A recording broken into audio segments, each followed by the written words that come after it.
Hey guys, let's get more news about Steelers, but first, don't forget to subscribe and leave your like. Flipping from Fields to Wilson wouldn't stir up nothing in Steelers' locker room, Queen says. The Steelers' quarterback situation between Russell Wilson and Justin Fields will be the headline of the week, and no surprise. It's not often that a 4-2 team, coming off a blowout win, makes a change at quarterback, even with nuance. In this case, the Steelers never named Justin Fields the starter, but the locker room treated him like one.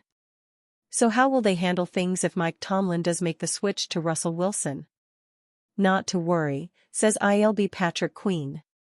If you look at both of them, they're always attached at the hip. I don't think it'll stir up nothing there, Queen said of Wilson and Fields on the Rich Eisen show. As far as the team, defensive-wise, if we go out there and get stops and get the ball back to the offense, they have more chances to get to score. That's the first thing. Whoever played quarterback this year, the Steelers always prioritized a defensive mindset. Tomlin didn't want his offense to hurt his defense's chances of performing. To that end, he emphasized ball protection and time of possession, which they've largely handled well. Justin Fields only turned the ball over twice, and Russell Wilson isn't exactly a turnover machine, historically. He also understands that protecting the ball will be job one with the Steelers. But it's not just about what the Steelers' defense can do to help Wilson or Fields. The offense is also going to have to help itself, and to help its quarterback, regardless of who is in there. The offensive line has experienced constant shuffling this season due to injuries, due for another unwanted pivot this week. I think the second thing is, our guys up front protecting whoever's back there at quarterback, and then not turning the ball over, Queen said of how the Steelers have to support Wilson and Fields. I think that will be huge. Whatever those chances are of us to win, if we do our job on defense and the offense does their job and takes care of the ball, I think we'll have success. The Steelers did have success with Justin Fields out there, going 4-2, but can they raise the ceiling with Russell Wilson leading the offense instead? That is likely the main question rumbling around Mike Tomlin's mind for the past month and a half. I'm sure his heart wants to stick with Fields, hoping he is a long-term answer. Tomlin didn't say that Wilson or Fields would start on Sunday, though he also didn't characterize the week as competitive. Of course, he is trying to be as vague as possible, assuming it gives the Steelers a competitive advantage. Whether it does or not, who knows? The Jets will likely prepare for both quarterbacks anyway. First call, update on Davante Adams' hamstring and what the Steelers may do now that he's a Jet. Wednesday's first call gives an update on Davante Adams' health as he prepares to play a game against the Pittsburgh Steelers. We also try to figure out what the Steelers may do at wide receiver now that Adams is going to the New York Jets. Plus, we look at a Steelers linebacker who is now a Carolina Panther, and we tell you how former Pirate Garrett Cole did in his playoff start for the New York Yankees. Stunning healing powers, the Steelers couldn't land Davante Adams. The disgruntled Las Vegas Raiders receiver ended up getting traded to the New York Jets instead. Now, the Steelers likely have to play against Adams in his first game as a member of Gang Green. That's because the Jets play at Acrisure Stadium on Sunday night, and Adams' injured hamstring has been magically healed just in time to suit up for New York.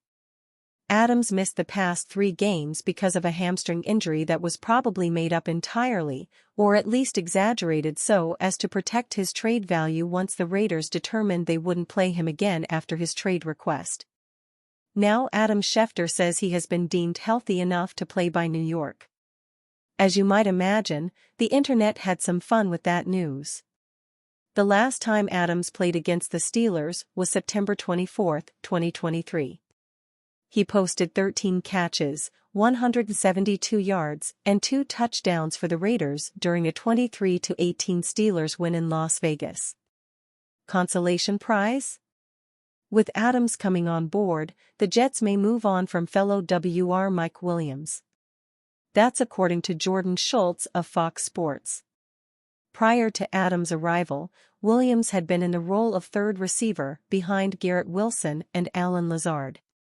Williams had only 10 catches over the first 6 games, for an average of 24.2 yards per contest. And he just caught some heat from Aaron Rodgers for running a bad route on Monday Night Football during a loss to the Buffalo Bills. That said, given the Steelers' lack of depth at the position, don't be surprised if there are trade rumors linking Williams to Pittsburgh. The Steelers expressed an interest in acquiring him as a free agent this offseason. But the 30-year-old signed a 1-year, $10 million deal in New York instead.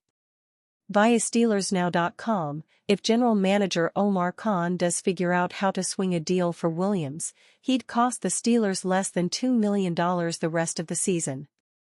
Another possibility is Marquez Valdes-Scantling. He was released by Buffalo after the Bills traded to get Cleveland Browns wide receiver Amari Cooper on Tuesday. Plucked by Panthers, the Carolina Panthers grabbed a linebacker off of the Steelers' practice squad.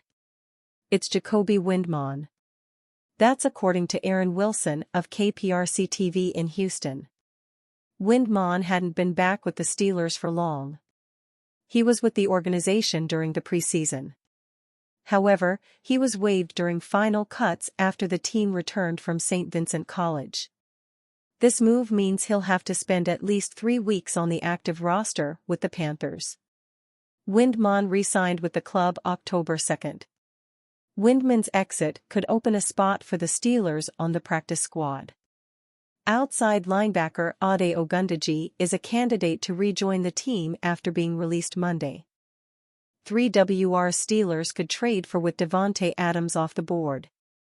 On Tuesday, the New York Jets were finalizing a trade for star wide receiver Davante Adams in maybe the least surprising move of the season. The wide receiver-needy Steelers were reportedly one of the teams inquiring about Adams, but they must quickly shift their focus elsewhere with the November 5th trade deadline looming. Here are 3 wide receivers Pittsburgh could target. The Titans, 1-4, suffered their 4th loss of the season in Week 6, hinting they are about to enter a rebuild. If that's the case, Tennessee could be open to trading Hopkins, a 3-time first-team All-Pro and 5-time Pro Bowler. Hopkins is on the back end of his career at 32, but the Steelers could squeeze whatever good football he has left in him. Through the first 6 weeks of the season, Hopkins has registered 14 catches for 175 yards and 1 touchdown. The Titans wouldn't be left short-handed either, with wide receivers Calvin Ridley, Tyler Boyd and Treylon Burks still on the roster. Like the Titans, the Jaguars, 1-5, have also had a rough start to their season, losing their 5th game of the year on Sunday. If Jacksonville decides to tear it apart, it could opt to part ways with Kirk, who is still only 27. Kirk signed a 4-year, $72 million contract, $18 million per year, in 2022, which has aged quite well. Since joining the Jaguars, he has recorded 165 catches for 2,191 yards and 12 touchdowns. Jacksonville has also invested in the position as of late, signing wide receiver Gabe Davis this offseason and drafting wide receiver Brian Thomas Jr. in the first round of the 2024 NFL Draft. That could make Kirk expendable for the right price and one that Pittsburgh may be willing to pay with options running out. And you, fan? What do you think of the situation of DeAndre Hopkins? Leave your opinion in the comments.